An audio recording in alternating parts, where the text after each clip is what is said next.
Calvin Harris comes clean about the reason he completely lost his chill after Taylor Swift admitted to being the ghostwriter on his track, "This Is What You Came For," in a shocking new confession. Today's episode of Newsfeed is brought to you by Pandora Premium, where you can search and play your favorite songs. Pandora sounds like you. It was the shade heard around the Twitter sphere, but now Calvin admits he wasn't quite pleased with the way he reacted. There was no subtlety, no hesitation, and most of all, no chill in Calvin Harris's series of public tweets aimed directly at Taylor Swift following their split and then her confession to writing his track, "This Is What You Came For." Although Taylor had already moved on with Tom Hiddleston, Calvin admits slamming Taylor and her team for making him look bad in an interview with British GQ.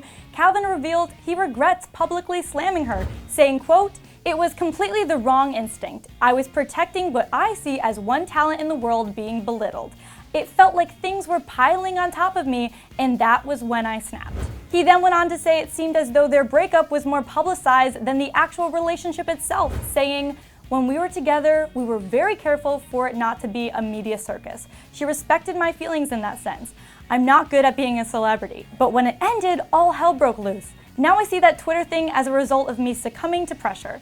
It took me a minute to realize that none of that matters. I'm a positive guy." Positive definitely wasn't the word that first came to mind when reading his tweets that referenced Taylor being bored and needing to tear someone down like Katie, but it seems as though over a year later that you have finally been able to come to a platonic understanding with each other, as Calvin admits that the relationship simply wasn't meant to be.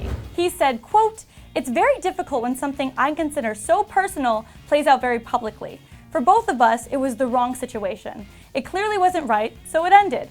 But all the stuff that happened afterwards." The two seem to be on okay terms now, as TMZ reported a while back that the two squashed their differences after Taylor and Tom broke up, and it appears that Taylor still follows Calvin on social media. However, Calvin no longer follows her. So let's just hope that was the final word on any bad blood the two had. Until Taylor's next album, that is. But right now, I want to know your thoughts on Calvin's interview. Do you think there's still animosity between the two? Share all your thoughts down here in the comments, and as always, make sure to hit that subscribe button. Thanks for hanging out with me here on Clevver News. I'm your host, Renee Ariel, and I'll see you guys next time. And then click to the left to get the scoop on all the latest Bachelor drama on True Showmance, and click to the right to see Niall Horan's shocking reaction to Katy Perry's flirting accusations.